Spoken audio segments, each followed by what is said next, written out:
Joey van den Berg speelde rond 2006 bij de jeugd van Sportclub Heerenveen, maar werd voortgestuurd omdat hij cannabis broekte. De jaren daarop kwamen uit voor de amateurs van MSC en Alcides en speelde op amateurbasis bij Go Ahead Eagles. Het slag hem weer op te klimmen ta prof bij PEC Zwolle als centraal verdediger en onvierder. De periode dat je niet meer profvoetbal speelt, daar had ik me bij neergelegd en ik had de keuze gemaakt om gewoon te gaan werken.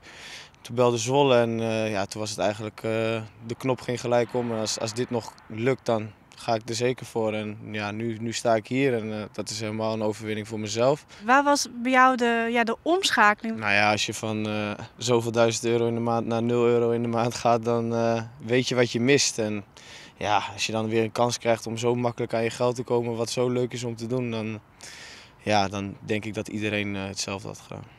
Bij Heerenveen Sil van den Berg als middenvelder spelen.